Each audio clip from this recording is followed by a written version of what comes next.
Welcome to this very special edition of the Author's Voice with KAJ, a show where we explore the stories behind the stories. Here we dive into the worlds created by authors, discover their inspirations, and ensure that you walk away enriched and inspired.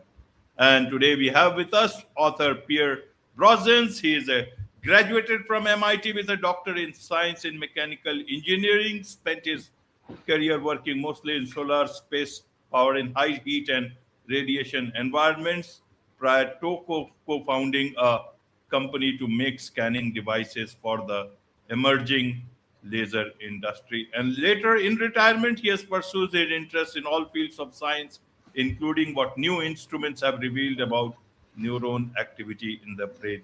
And he has written a book, From Stars to Consciousness, to describe in simple, understandable, and accurate language that he calls the path of the universe from the Big Bang to humans and how consciousness should be viewed. So let's talk about his book, From Stars to Consciousness. Let's dive into the story behind the story. Welcome to the show, Pierre. Thank you. You're welcome once again to the KAJ Masterclass, this time on the Author's Voice with KAJ Pierce, and I'm sure a lot of people will benefit from the book. So, my first question before coming to the book itself, how did this journey of becoming an author start? What inspired you to become an author? Let's dive into that part of your journey. Well, that's a good question, which I ask myself because I never expected to write a book. But consciousness was always a mystery to my mind, and I would say that it is a mystery in large part because many scientists are so convinced that it's a matter of just the brain, the way the circuits in the brain work, that they make it a mystery. There is a very different way of looking at consciousness, which is basically a function of the brain as they think, but it also, in large part, probably in major part, subjective. If you don't look at the subjective aspects of consciousness and think about them, you're never going to understand consciousness. So when I started putting all these ideas together, I found that you had to explain the human brain, and it doesn't take long to wonder, how is it possible that in a universe that only had hydrogen and a little bit of helium, we ended up with living beings that eventually even developed a brain that was capable of understanding the universe. So it's a really interesting story, and I thought worth writing a few notes about them, about the subject. And the more notes I gathered, the more obvious it became that I could put all of this in a more formal document, as something that had a little bit of the profession I used to enjoy, and I get back into thinking rationally rather than just a retired person. Absolutely, absolutely. So let's talk about the book. Here is the book on the screen, From Stars to Consciousness, an objective view of human life experience. What is in this book, Pierre? Well, it is really, you can look at it as two things. One, explaining the whole trajectory of the universe from hydrogen and helium, as I just mentioned, all the way down to living things and brains. And it's sort of a bit of a long story because it occupies much of the book. But it's interesting because so many things are interconnected, in particularly very large discoveries that were made since the beginning of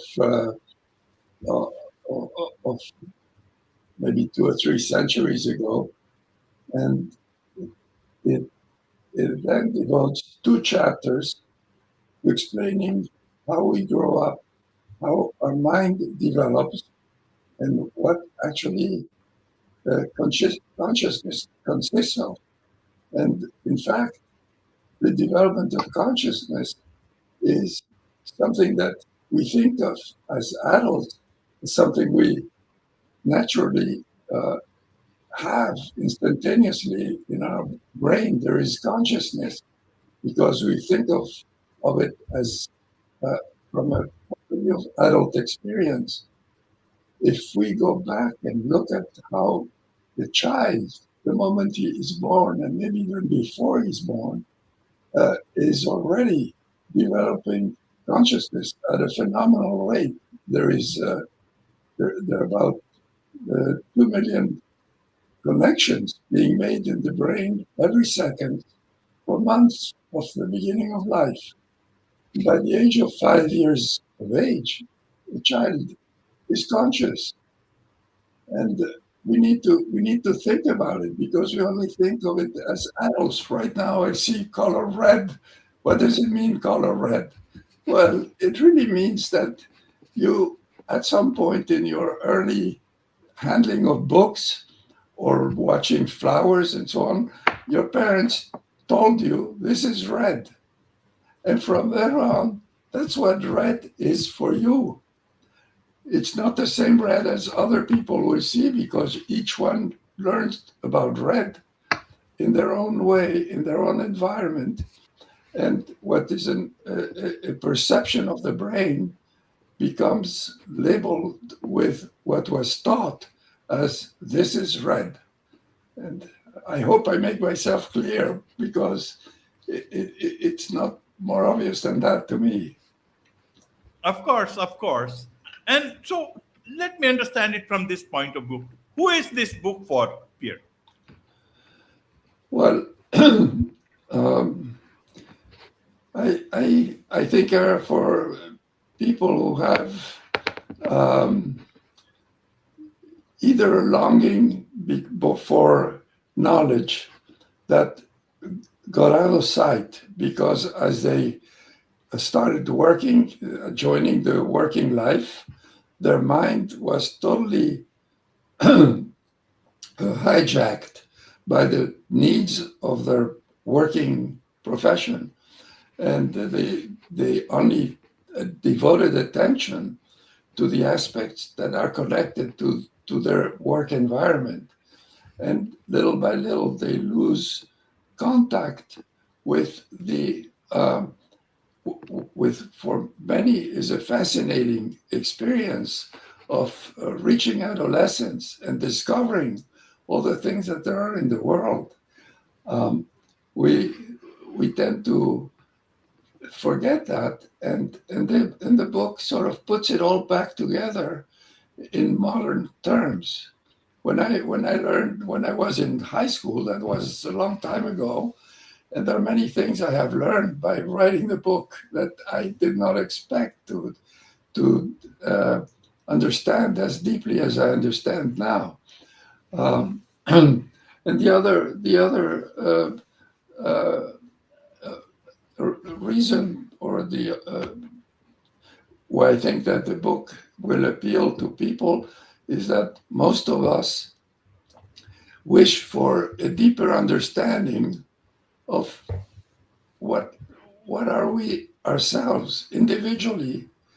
I remember as a 10, 12 years old, uh, uh, putting myself the question of why are not all the human beings the same? What happened that I happen to be? That uh, each individual discovers that he is unique. And in what ways are we unique and why? And so I try to help people visualize that. Absolutely, absolutely. You help people visualize that. So, what were you hoping for this book to achieve for you? Did that achievement come for you? Oh, I feel that I've reached my goal. My goal was not to sell lots of books, but to sell the book to people who could understand and be uh, somewhat passionate about what they discovered by reading the book. It sort of put me in touch with many people that, for me, are not there anymore. There are lots of people I wish I could have given the book to, but they're not there anymore. So this was my Absolutely, last chance. absolutely, absolutely. So, what surprised you the most while working on this particular book about the topic or even about yourself from a larger viewpoint? Well, my own experience, and I think it's the experience of many people, is that we forget the crisis of our lives when we reached puberty and adolescence, and eventually uh, developed the interest in the opposite, the other half of humanity, where we discover about relationships that form a family. And people, I feel, it's just a feeling, but that I see them taking for granted what happens in life. And I found it really worthwhile to go back and see in as much detail what I remember of those times and what significance they had. Absolutely. Okay. What was the most challenging part of writing this book, or was it very easy all along? Uh, you're asking two questions. What was challenging and uh, what And if it happened? was, or if it was very easy all along. It, um, no, it was not easy because there are many things I did not know about biology or the big discoveries. How exactly was it that we discovered how stars work and what happens when a star becomes unstable and explodes? Um, what causes the new elements to form? We only had hydrogen and helium, and then we started having carbon and nitrogen, oxygen. Um, I had to learn a lot of things about that, uh, which are fascinating. The people who wrote about these subjects were very knowledgeable, very articulate, and it all made for an interesting process of learning. Um, but then, as I learned all of these subjects, I felt that there are very few books, if any, and none to my knowledge, that put the whole picture together. They talk about astronomy, they talk about biology, they talk about philosophy, psychology, but you seldom have a source that tells you how it all works together. And I try to write that story. And I feel good enough about it that if I can, if I were to sell 1,000 books to the right people, I feel completely accomplished. And I have the impression it's going to be more than 1,000 people. Absolutely, absolutely. Certainly more than 1,000 people. So, in a nutshell, what key message insight you want the readers to take away from the book?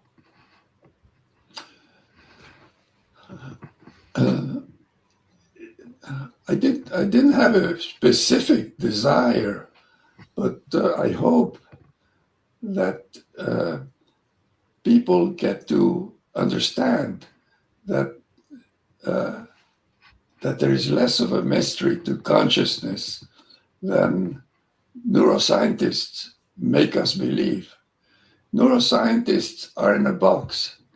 They cannot deserve their accreditation as scholars if they do not adhere strictly to objective evidence.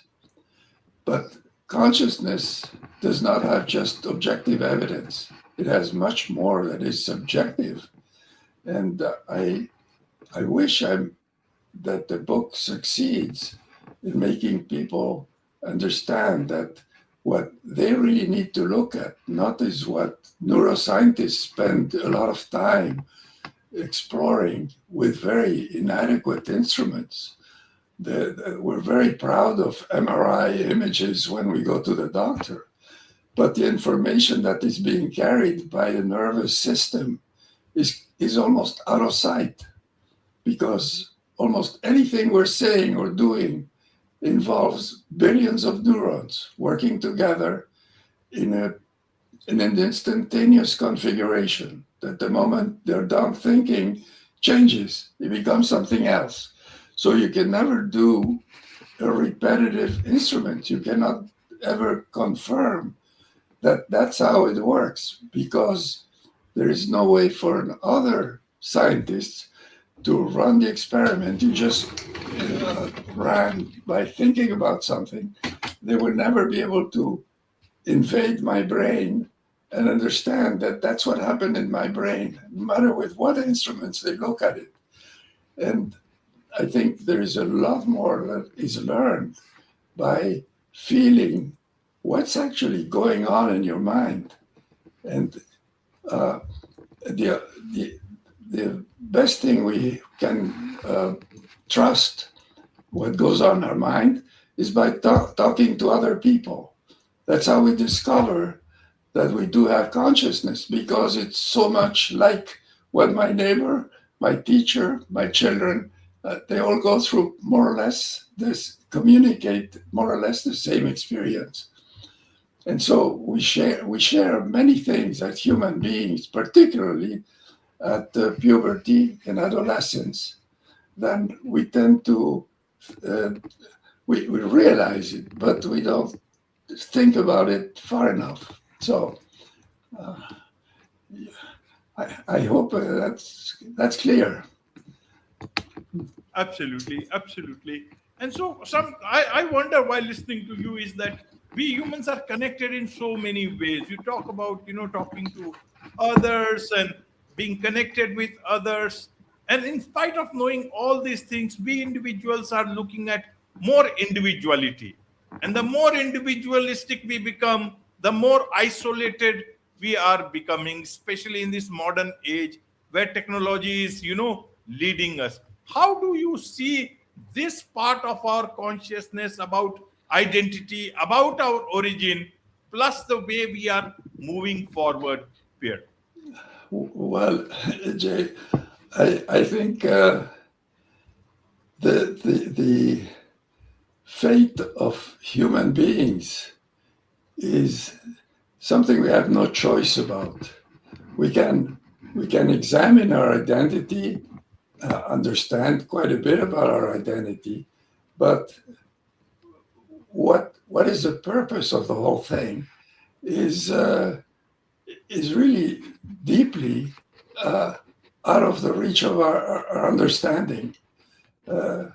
We all know that in a billion years, or maybe a little more, there'll be no more sun, no more earth, and that we'll never be able to communicate with any other intelligence in the universe. The distances are too far. We cannot do that. And so we're left to ourselves to try to understand. And of course, there is a spiritual side to all of this. Different human beings adopt discovering that there's a spiritual interpretation that's widely shared. There are different groups of people. There are these who think this way, others who think that way, but each group finds some sort of solace in consolation that they share this mystery of why are we and where are we going. And I cannot help with that, Jay. Absolutely, absolutely. There is so much to learn about all this from you. So this is one book. Any other book that you are planning, Pierre? Anything else that you are doing? You want the world to know about? No, I have a fair amount of family in France and in Argentina. And so I have translated the book to French and to Spanish and published it. The translated versions are also on Amazon with this book. But that has I don't think I'm going to be living long enough to write another book. Sorry.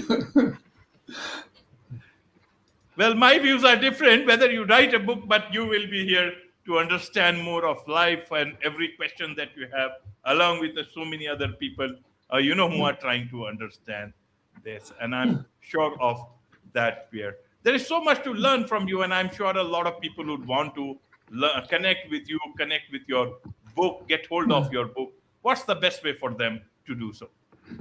Well, the book is easily found in Amazon. On the search window of Amazon, all you have to do is write books space Brosens, and the book will pop up right away, and you can order whatever version you wish. I tend to recommend to people who bought the book to also buy the Kindle edition, because in the ebook version you can blow up images. Some of the images in the book are not dramatic or clear enough in print form. There's so much information in the image that they don't, it doesn't appear. So to the extent that they have interest in what the picture shows, the Kindle edition is very useful. Absolutely. Absolutely. With this, it's a wrap on this very special edition of The Author's Voice with KAJ. Thank you so much indeed for joining us. Thank you, KJ. A pleasure.